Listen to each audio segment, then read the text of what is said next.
Police भरती आणि MPSC यासाठीची जी बेसिक आहे स्टेट बोर्ड हिस्टरी याची सिरीज चालू केलेली आहे. त्यामधील इयत्ता 4थीतील हिस्ट्री पार्ट 3 आहे. या पार्ट 3मध्ये सर्व आपले राहिलेले टॉपिक कवर होतील. जे महत्त्वाचे पॉईंट आहेत या आधीच्या लेक्चरमध्ये सांगितलेले आहेत आणि यानंतर पाठ क्रमांक 11पासून जे पुढील पाठ आहेत त्यांच्यातील महत्त्वाचे पॉईंट आपण या व्हिडिओमध्ये होऊन जाईल. त्यानंतर आपण इयत्ता 5वीचा इतिहास चालू करणार आहोत. ठीक आहे. या आधीची जर तुम्ही व्हिडिओ पाहिले नसतील तर ते तुम्ही पाहू शकता. यामधील पाठ क्रमांक 11 आहे शाहिस्तेखानाची फजिती. ठीक आहे. शिवरायांनी ज्यावेळेस स्वराज्य निर्माण केलं त्यावेळेस विजापूरच्या ताब्यातील जे किल्ले होते ते जिंकले.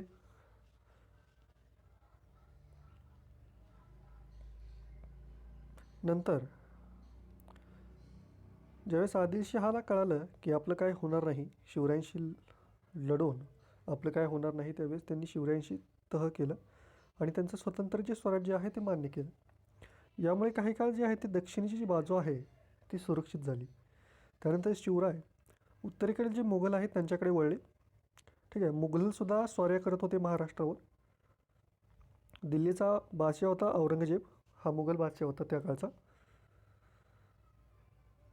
त्याच्या मुलकावर शिवरायांनी ज्यावेळेस स्वाऱ्या केल्या त्यावेळेस बादशाह चिडला आणि त्याचा मामा जो आहे तो शाहिस्तेखान याला स्वराज्यावर धाडले. तो पुण्यावर चालून आला. त्याच्याबरोबर जे सैन्य होतं लक्षात घ्या, बेसिक क्लिअर महत्त्वाचं आहे, आपल्याला माहिती असणं महत्त्वाचं आहे. तो पुण्यावर ज्यावेळेस चालून आला त्याच्याबरोबर 5 लाख सैन्य होतं. हत्ती, उंट, तोफा होत्या. तो शिरवळ, शिवापूर, सासवड अशी गावं घेत आला. त्याने पुरंदरचा जो किल्ला आहे त्याला वेढा दिला आणि तो पुढे पुढे येत होता.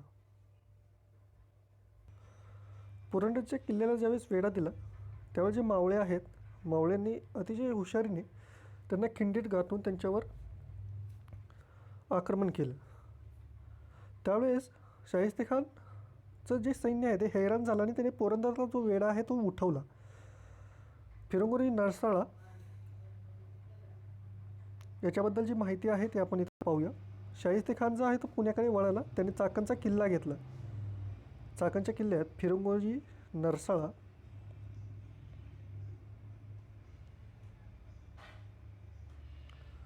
हा किल्लेदार होता. त्याने त्यांचा शाहिस्तेखानाचा मुकाबला केला, पण शाहिस्तेखानचा जो तो तोफखाना होता प्रचंड होता, त्यापुढे त्याचा टिकाव लागला नसल्यामुळे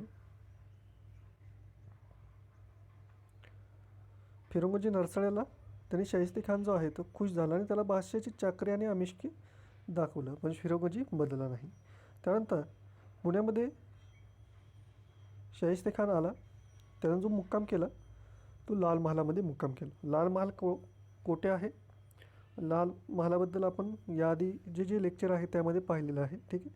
त्याबद्दल मी सांगत बसणार नाही. ठीक आहे. 1 वर्ष यामध्ये जवळजवळ गेलं, दुसरं वर्षही गेलं, पण खान लाल महालामध्येच होता. तर तो काय करायचा की कपटीपणाने आजूबाजू जो मुलूक आहे त्यामध्ये तो फौज पाठवून रयतेची गुरे, शेतीची नासधूस करणे असे करत होता. त्यामुळे शिवरायांनी एक बेत आखला की शाहिस्तेखानाची खोड मोडायची. ठीक आहे. कारण की शिवरायांचं जे बालपण आहे ते लाल महालामध्ये गेलेलं होतं, त्यामुळे संपूर्ण वाड्याची माहिती शिवरायांना होती. त्याचबरोबर काही हेर जे आहेत ते लाल महालात शिवरायांनी पाठवलेले होते. यामध्ये शिवरायांनी डेट लक्षात ठेवा, 5 एप्रिल 1663 रात्री युक्ती करून लग्नाची वरात चालली होती. त्यामधून शिवराय लाल महालामध्ये शिरले. शाहिस्तेखान गाढ झोपलेला होता. ठीक आहे. वाड्याच्या भिंतीला भगदाड पाडून शिवराय ज्यावेळेस आत शिरले त्यांनी कानाकोपरा माहीत होता. खानाची पहारेकरीसुद्धा पेंगत होते, त्यामुळे शिवरायांनी त्यांच्या माणसांना बांधून टाकले आणि आत शिरले. शिवरायां ज्यावेळेस तलवार घेऊन त्यांच्यावर धावून गेले, शाहिस्तेखान असं वाटलं शिवरायांना त्यांना, पण तो त्याचा मुलगा होता. गडबड झाली, लोक जागे झाले. ठीक आहे. शाहिस्तेखानाचा मुलगा धावून आला होता. शाहिस्तेखान घाबरला, खिडकीवाटे पळू लागला. ज्यावेळेस तो खिडकीवाटे पळत टाकला, उडी टाकणार होता, त्यावेळेस खानाची जी 3 बोटे आहेत ती कापली गेली आणि शाहिस्तेखान त्यानंतर पळून गेला. आणि माणसं जे आहेत ते सिंहगडाकडे, मावळे जे आहेत ते आणि शिवराय निघून गेले. ही जी घटना आहे याने शाहिस्तेखान खूप घाबरला. त्याला वाटलं आज आपली बोटी तुटली, उद्या आपले शरीरसुद्धा शिवाजीराजे कापून टाकतील. अशा भेटीने तो भिला आणि औरंगजेबाला ही प्रकार समजताच त्याला राग आला आणि शाहिस्तेला खानाची रवानगी आहे बंगालमध्ये केली. ठीक आहे. शाहिस्तेखानाची रवानगी बंगालमध्ये केली. तर अशा प्रकारे शाहिस्तेखानाची फजिती झाली. यानंतर पुरंदरचा वेढा आणि तह हा पाठ आहे. हा जो विजय झाला त्यानंतर औरंगजेब बादशाहच्या फौजा महाराष्ट्रात धुमाकूळ काढत होत्या. त्यावेळी त्याच्यावर वचक बसवायचा. सुरत मुघली मुलकातील मोठी व्यापारपेठ होती, खूप सधन होती. त्यावेळी शिवरायाने सुरतेवर छापा घालून लक्षावधी रुपयांची लूट मिळवली. पण तुम्ही इथं पाहू शकता शिवरायांचं जे धोरण होतं आपल्या सर्वांना माहीत आहे, प्रजा कल्याणकारी राजे होते. सुरतेच्या लुटीत शिवरायांनी नीती सोडलेली नाही आहे. चर्च मशिदी यांना हात लावला नाही. कोणतेही धार्मिक स्थळे आहेत त्यांना हात लावलेला नाही आणि स्त्रियांना त्रास दिला नाही. लक्ष द्या. सुरतेवर ज्यावेळेस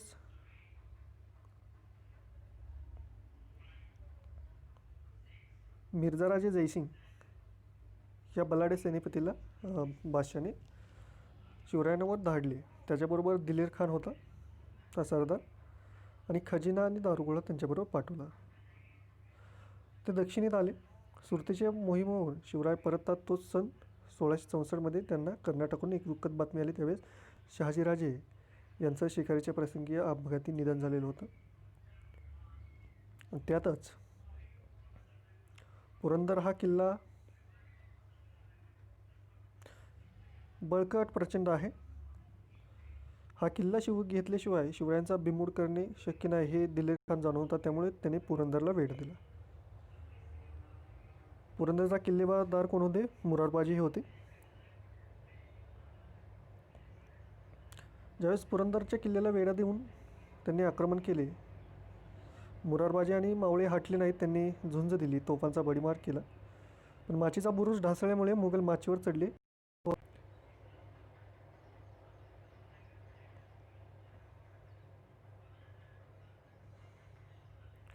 पण शेवटी या सैन्याबरोबर लढले आणि मुघलांनी माघार घेतली आणि दिलेर खानच्या छावणीकडे ते जीव घेऊन पळत सुटले. मुरारबाजीने त्यांचा पाठलाग सुरू केला. मुरारबाजीचे सैन्य दिलेर खानच्या छावणीत घुसले आणि त्यांच्यावर आक्रमण केले. ज्यावेळेस मुरारबाजीचे शौर्य पाहिलं त्यावेळेस दिलेर खान काय म्हणाला की तुमच्यासारखा शमशेर बहादर मी आजवर पाहिला नाही. तो आमच्या बाजूलाही कौल घे, बादशाह तुला सरदार करतील, जागीर देतील. पण मुरारबाजीने त्यांना उत्तर दिले, अरे आम्ही शिवाजी महाराजांची माणसे, तुझा कौल घेतो काय? आम्हाला काय कमी आहे? तुझ्या बादशाची जागीर हवी कोणाला? मुरारबाजीने खानाच्या दिशेने झेप घेतली आणि तुफान कत्तल करत सुटला. दिलेर खानाने अंबारीतून बाण सोडला आणि मुरारबाजी येथे शहीद झाले. त्यांचा या लढाई दरम्यान मृत्यू झाला.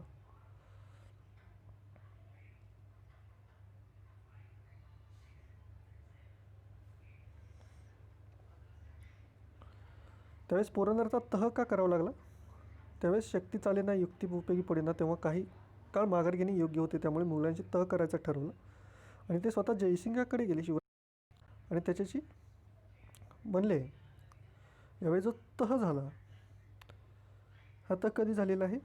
1665 साली झालेला आहे. यामध्ये शिवरायांनी 23 किल्ले आणि त्याखालचा जो 4 लक्ष होनचा मुलूक आहे तो मुघलास दिला गेला.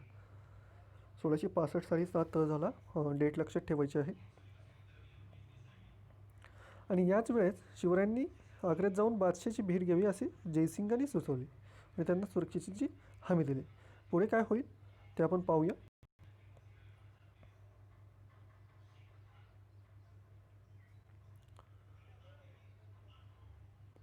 पाठ क्रमांक 13 आहे. जयसिंगाच्या शब्दावर विश्वास ठेवून शिवरायाच्या वेळेस आग्र्याला भेटीला गेले. ठीक आहे. त्यांच्याबरोबर शिवरायांबरोबर संभाजीराजे होते आणि औरंगजेबाचा त्या दिवशी 50वा वाढदिवस होता. ठीक आहे. बादशाहाने शिवरायांना काय केलं की मागील रांगेत उभे केलं त्यावेळेस, आणि जो मराठ्यांना अनेक वेळा पाड दाखवून पळलेला जसवंतसिंग राठोड हा शिवरायांच्या पुढील रांगेत होता. त्याने शिवरायांचा अपमान केला आणि शिवराय तिथून रागारागाने बाहेर पडले. बादशाहाने दगलबाजी केली आणि शिवरायांना जे आहे ते कैद केले. संभाजीराजे आणि शिवराय यांना कैद केलं. आता इथून निष्ठायचे कसे दिवसामागून दिवस जात होते. एक दिवस शिवरायांनी बादशाहाकडे अर्ज केला की मला महाराष्ट्रात जाऊ द्या, पण ते काही ऐकले नाही. त्यानंतर शिवरायांनी आजारी पडल्याचं सोंग केलं आणि त्यांच्या पोटात भयंकर कळा येऊ लागले. हाकीम वैद्यालय औषध पाणी सुरू झाले. कारभाराव म्हणून शिवरायांना मिठाईचे पेटारे पाठवण्यास सुरुवात केली. त्याच वेळेस पुढे मिठाईचे पेटारे ज्यावेळेस सैनिक पहारेकरी उघडून पाहत, पण पुढे ते कंटाळ्याने पेटारे उघडून पाहण्याचे झाले. आणि एके दिवशी शिवरायांनी संभाजीराजे एकेका पेटाऱ्यामध्ये बसले. पेटारे निघाले, पुढे ठरलेल्या ठिकाणी ते पोचले आणि इथून शिवराय बादशाहाच्या हातातून निसटले.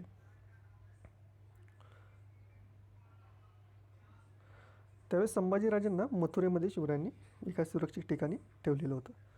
अशा प्रकारे शिवरायांनी युक्ती लावून बादशाहाच्या हातून निसटले. ही घटना कधी झाली? सन 1666मध्ये झाली. ठीक आहे. डेट्स जे आहेत ते लक्षात ठेवायचे. महत्त्वाचे जे मावळे आहेत त्यांची नावं आहेत किंवा मुघल सरदार, मुघल बादशाह यांची नावं लक्षात ठेवायची आहेत. पुढचा पाठ आहे गड आला पण सिंह गेला. शिवरायांच्या वेळेस तह झालेला होता, पुरंदरचा तह झालेला होता. 23 किल्ले अजूनही मुघलांकडे होते. कोंढाणा हा त्यातील एकच. ठीक आहे. कोंढाणा हा बळकट होता, तो आपल्या स्वराज्यात येणं आवश्यक होतं.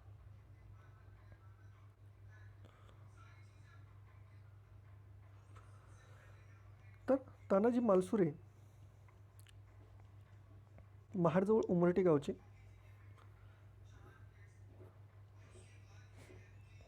त्यांच्याकडे ही कामगिरी सोपवली गेली.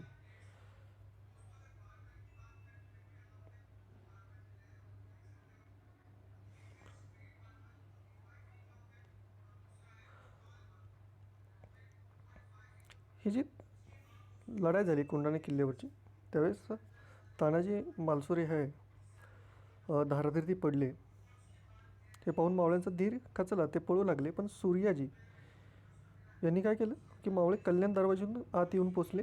आपला भाऊ पडलेला पाहून सूर्याजींना दुःख झाले, पण ती वेळ दुःख करण्याची नव्हती. त्यांनी कड्यावरचे जे जोर आहेत ते कापून टाकले. मावळे मागे फिरले, लढाई झाली आणि कोंढाणा जिंकला गेला इसवी सन 1670मध्ये. ठीक आहे. आणि त्यानंतर उमरटे गावी जाऊन शिवरायांनी रायबाचे लग्न केलेलं आहे. 1670 साली कोंढाणा जिंकला आणि कोंढाण्याचं सिंहगड हे ना त्यानंतर झालं. काही जे महत्त्वाचे पॉईंट आहेत ते आपण पाहणार आहोत. ठीक. पुढचा पाठ आहे एक अपूर्व सोहळा. काही जणांना बोर होत असेल कारण की ते तुम्ही वाचलेलं आहे, तुम्हाला माहीत आहे, पण ज्या डेट्स आहेत आणि जे त्यावेळेस आपण खूपदा कन्फ्यूज होतो, त्यामुळे चांगल्या प्रकारे हे स्टडी करायचं आहे. ठीक आहे. रायरेश्वरीच्या मंदिरामध्ये शिवरायांनी स्वराज्याची प्रतिज्ञा घेतली हे आपल्याला माहीत आहे. त्याचबरोबर खूप मावळे आपले लढता त्यांचे प्राण गेले. पण जे काही राजे रजवाडे आहेत त्यांनी जी आहे ती मान्यता द्यावी म्हणून शिवरायांनी राज्याभिषेक करण्याचं ठरवलं.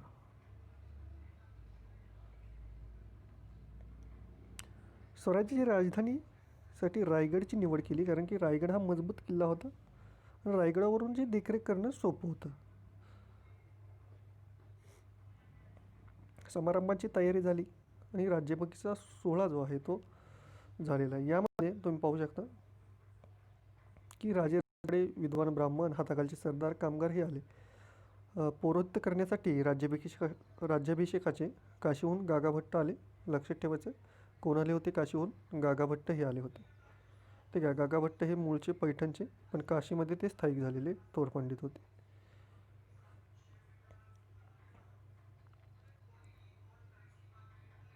ठीक आहे. गागाभट्ट यांच्या हातात सोन्याची घागर होती. तिच्यामध्ये गंगा, सिंधू, यमुना, गोदावरी, कृष्णा, नर्मदा, कावेरी ह्या 7 नद्यांचं आणि समुद्रांचं पाणी होतं. शिवरायांचा जलाभिषेक झाला आणि इथून शिवरायांचा राज्याभिषेक झालेला आहे.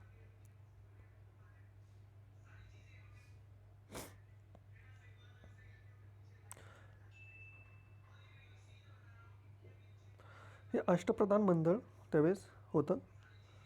यावेळेस भरपूर जे पाहुणे आहेत ते उपस्थित होते. जे आजोबाचे राजे रजवाडे आहेत तेथील, त्याचबरोबर वेगवेगळ्या राज्यांचे वकील, क्षत्रिय वतंस सिंहासनाधीश्वर श्री शिवछत्रपती यांचा विजय असो, हा जय जयकार त्यावेळेस सगळीकडे घुमू लागला.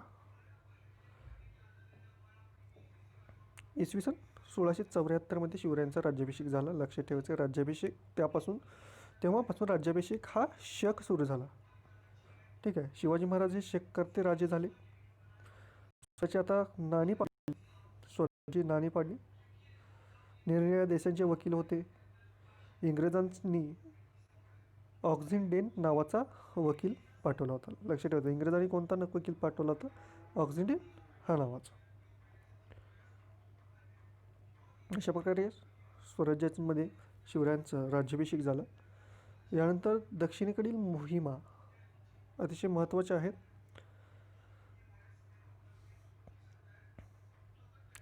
राज्याभिषेक ज्यावेळेस झाला त्यानंतर अल्पावधीत म्हणजे 17 जून 1674 रोजी मासाहेब जिजाऊ यांचा मृत्यू झाला.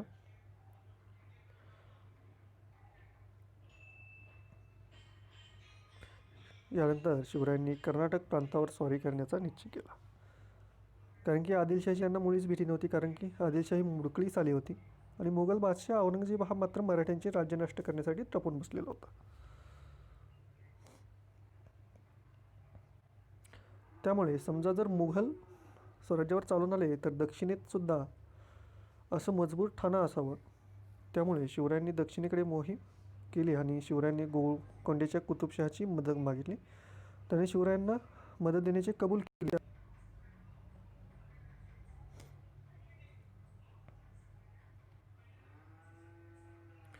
ठीक आहे. इथेच शिवरायांचे जे सावत्र भाऊ आहेत व्यंकोजी राजे, हे दक्षिणेतील तंजावरची जहागीर सांभाळून होते. वडिलांनी कर्नाटकातली जहागीर सुद्धा त्यांच्याकडे दिली होती. त्यामधील काही वाटा जो आहे तो शिवरायांनी त्यांना दिलेला नव्हता. एवढीच नव्हे तर स्वराज्याबद्दल त्यांना फारसा आदरही नव्हता. ती शिवरायांची पटकून वागत होते. कर्नाटकात ज्यावेळेस शिवराय जाण्यासाठी गेले त्यांनी गोवळकोंड्याचा अबुल हसन कुतुबशहा यांनी त्यांना भेटीचे आमंत्रण दिले.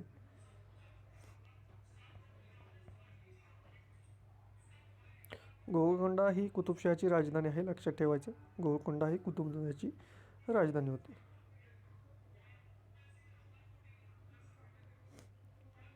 अतिशय आनंदाने उत्साहाने शिवरायांचं गोवळकोंड्यामध्ये स्वागत झालं. त्यानंतर शिवरायांनी पूर्व किनाऱ्यावर आले. चेन्नईच्या दक्षिणेत जिंजीचा किल्ला आहे, रायगडाप्रमाणेच मजबूत, प्रचंड. शिवरायांनी तो किल्ला जिंकलेला आहे. त्यानंतर दक्षिणेत स्वराज्याची एक मजबूत ठाणी तयार झाली. त्यानंतर वेलूरच्या किल्ल्याला शिवरायांनी वेढा दिला. कित्येक महिने तेथील लढा देऊनही तो ताब्यात येणं. तेव्हा वेलूर जवळच्या डोंगरावरून शिवरायांनी त्या किल्ल्याच्या तोफांचा मारा केला आणि हा किल्ला जिंकला. शिवरायांनी कर्नाटकामध्ये एकूण 20 लक्ष उत्पन्नाचा प्रदेश आणि छोटे मोठे किल्ले जिंकले. महाराजांनी त्यांचे सावत्र भाऊ व्यंकोजी राजे यांच्या भेटीसाठी बोलवले. तो नाखुशीनेच आले.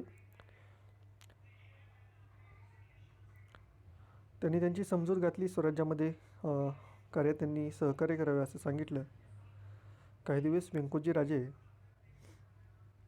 महाराजांबरोबर राहिले, पण एका रात्री महाराजांना न कळवता ते तंजावरला निघून गेले आणि उलट त्यांच्या फौजेवरच त्यांनी हल्ला केला. तेव्हा महाराजांनी ते त्यांचा समाचार घेतला आणि व्यंकोजी राजेंचा पराभव झाला.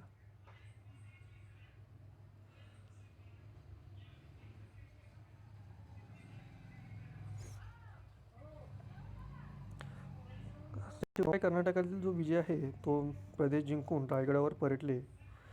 त्याचबरोबर जंजिऱ्याचे जे सिद्ध आहेत त्यांच्याबरोबर आरमाही मोहीम काढावी लागली. अखेर 3 एप्रिल 1680 शिवरायांनी जगाचा निरोप घेतला. जबरदस्त शत्रूंना नमवून शिवरायांनी जे हिंदवी स्वराज्य निर्माण केले.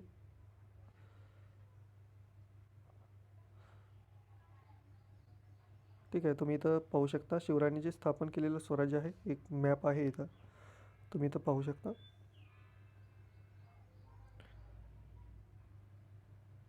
ठीक आहे, स्क्रीन पॉज करून तुम्ही वाचू शकता. जे सागरी दुर्ग त्याचबरोबर परगणी किल्ले हे इथं सांगितलेले आहेत.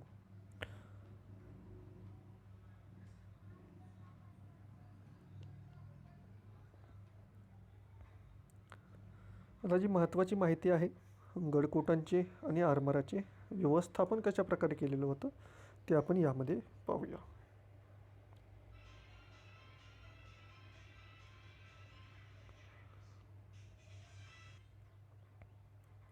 ठीक आहे, शिवरायांनी वनदुर्ग, गिरिदुर्ग आणि जलदुर्ग ह्या 3 प्रकारचे किल्ले बांधले. जलदुर्गांना जंजिरा असेही म्हणतात. हिरोजी इंदुलकर, अर्जोजी यादव या तज्ज्ञांकडून राजगड, प्रतापगड, सिंधुदुर्ग इत्यादी अनेक नवीन किल्ले बांधले. रायगडाची नवीन केली. त्याचबरोबर विजयदुर्ग, तोरणा, रांगणा इत्यादी जुनी जी किल्ले आहेत त्यांची दुरुस्ती केली. शिवरायांच्या जे स्वराज्य होतं आपलं त्यामध्ये जवळपास 300 किल्ले होते.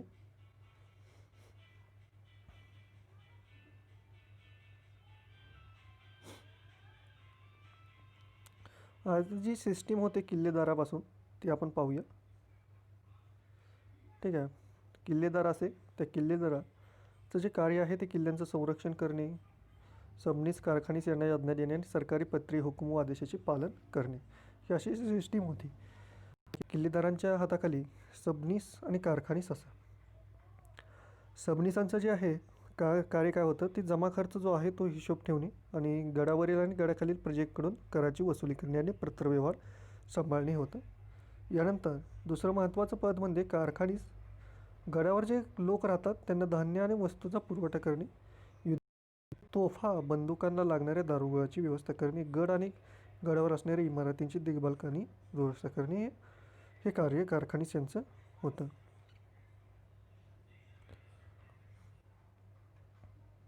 त्याचबरोबर शिवरायांच्या काळामध्ये तोफांचा वापर केला जातो होता. या तोफांचा किल्ल्यांच्या तटांवर आणि बुरुजांवर ठेवलेले असतात. पुरंदर, भीमगड यासारख्या काही गडावर तोफा तयार करण्याचे कारखाने होते. लोखंड, पितळ, तांबे या धातूंपासून तोफा केल्या जात आणि त्या गंजू नये म्हणून त्यावर मेणाचा लेप लावला जात असे. लोखंडी दगडे आणि कुल्फी गोळे ज्यामध्ये शिशाच्या गोळ्या असतात यांचा वापर केला जात असे. त्याचबरोबर महत्त्वाची जी बाब म्हणजे आरमार. आरमार म्हणजे युद्ध नौकांचा समूह, त्याला आरमार म्हणतात. इंग्रज, पोर्तुगीज, सिद्धी, डच यांच्याकडे प्रबळ असे आरमारी दल होते. त्यापैकी काही लोक समुद्र किनाऱ्यावर असणाऱ्या गावांची लूटमार करत. त्यांचा बंदोबस्त करण्यासाठी शिवरायांनी आरमार निर्माण केली. त्याचबरोबर सुवर्णदुर्ग, विजयदुर्ग आणि यांसारखे जलदुर्ग त्यांनी दुरुस्त केले. ठीक आहे, आणि त्याचबरोबर सिंधुदुर्ग हा नवीन जलदुर्गसुद्धा शिवरायांनी बांधला. मुंबईजवळील खांदेरीचा किल्ला बांधला. या आरमारामध्ये वेगवेगळ्या जाती धर्माचे गोळी, भंडारी, आगरी यांसारखे सैनिक होते. दौलत खान, मायनाक भंडारी, लाय पाटील, दर्यासारंग, तुकोजी आंग्रे यासारखे नावाजलेले आरमारी युद्धेसुद्धा याच काळात प्रसिद्धीस आले. या आरमारामुळे काय झालं, जे इंग्रज, पोर्तुगीज, सिद्धी आणि डच आहे यांच्याशी लढणं सोपं झालं आणि त्यांच्यामध्ये दरारा जास्त वाढला शिवरायांचा, आणि त्यामुळे त्यांचा जो स्वराज्याला त्रास होत होता तो त्रास कमी झाला.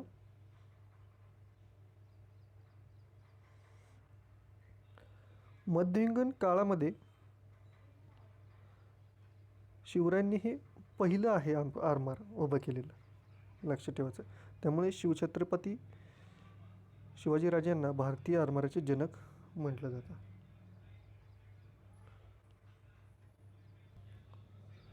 त्याचबरोबर हेर खातं सुद्धा होतं. त्यामध्ये बहिर्जी नाईक हे हेर खात्याचे प्रमुख होते. ठीक आहे. ज्या सुरतेसारख्या मोहिमा आहेत, या मोहिमा यशस्वी होण्यासाठी हेर खात्याची अतिशय मदत झालेली आहे, मोठी मदत झालेली आहे. त्याचबरोबर गनिमी कावा ही जी युद्धनीती आहे, या तंत्राला शिवरायांनी विशेष महत्त्व दिलेलं आहे.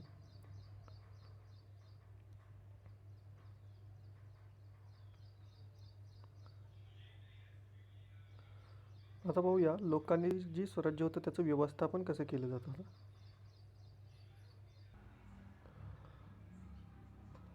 तर स्वराज्याचं व्यवस्थापन कसं केलं होतं आणि स्वराज्याचा कारभार कसा चालत होता हे आपण पाहूया. ठीक आहे. जे अष्टप्रधान मंडळ होतं त्यामधील जे अष्टप्रधान होते त्याबद्दल आपण माहिती पाहूया. ठीक आहे. जे प्रधान होते अष्टप्रधान मंडळामधील हे प्रधानपद, ठीक आहे, जे मुख्य प्रधानपद आहे ते मोरो त्रिंबक पिंगळे यांच्याकडे होतं आणि याचं जे कार्य होतं ते होतं राज्यकारभार चालवणे. ठीक आहे. यांची कार्य लक्षात ठेवायची आहेत. कदाचित तुम्ही जर फॉर्म भरले असल्यास ग्रुप डीचे जे आहेत शिपाई, पिऊन अशा प्रकारच्या ज्या पोस्ट आहेत किंवा MIDCच्या ज्या तुम्ही फॉर्म भरलेले आहेत त्यामध्ये जे होते त्यामध्ये हे प्रश्न विचारले जाऊ शकतात. ठीक आहे. 4थी पास 8वी पास जे पदं आहेत त्यामध्ये हे प्रश्न विचारले जाऊ शकतात. यानंतर रामचंद्र निळकंठ मुजुमदार हे होते अमात्य. यांचं कार्य होतं राज्याचा जमा खर्च पाहणे. हंबीरराव मोहिते हे सेनापती होते, सैन्याचे नेतृत्व करणे हे त्यांचं कार्य होतं. मोरेश्वर पंडितराव हे पंडितराव होते, धर्माची जी कामे आहेत ते पाहणे यांचं कार्य होतं. यानंतर निराजी रावजी हे न्यायाधीश होते, न्यायदान करणे हे कार्य होतं. अण्णाजी दत्तो हे सचिव होते आणि सरकारी आज्ञापत्र जे आहेत ते काढणे यांच्याकडे कार्य होतं. दत्ताजी त्रिंबक वाकनीस हे मंत्री होते, मंत्र्याचं जे कार्य होतं ते होतं पत्रव्यवहार सांभाळणे. आणि रामचंद्र त्रिंबक डबीर हे सुमंत होते, यांचं परराज्याशी संबंध ठेवणे हे कार्य होतं. ठीक आहे. असं हे अष्टप्रधान मंडळ होतं स्वराज्यामध्ये. त्याचबरोबर शिवरायांनी जे पर्यावरण संरक्षण असेल, त्याचबरोबर स्त्रियांचा जो सन्मान असेल, जलव्यवस्थापन, दुष्काळ निवारण, स्त्रियांचा सन्मान, सागरी व्यापार आणि इतर व्यापारपेठा ज्या आहेत, स्वच्छतेविषयीच्या दक्षता, हिंदवी स्वराज्याबद्दल जे काही स्वप्न होते त्यानुसार त्यांनी विशेष आज्ञा दिलेल्या होत्या. त्या तुम्ही इथं पाहू शकता. काही शिक्षा होत्या किंवा ज्या वेगवेगळ्या संदर्भात त्यांच्या ज्या आज्ञा होत्या त्या तुम्ही या पाठामध्ये वाचू शकता. ठीक आहे. तुमच्याकडे पुस्तक असेल तर तुम्ही वाचू शकता किंवा ऑनलाईन तुम्ही ई-बाल भारतीची जी वेबसाईट आहे त्यावर जाऊनसुद्धा तुम्ही डाउनलोड करू शकता. अशा प्रकारे शिवरायांचं जे कार्य आहे ते चालत होतं. तर हे अष्टप्रधान मंडळ जे आहे ते तुम्ही लक्षात ठेवायचं. आज्ञापत्रातील पर्यावरण संरक्षण याबद्दल हे जे पत्र आहे तुम्ही स्क्रीन पॉज करून तुम्ही हे वाचू शकता. ठीक आहे.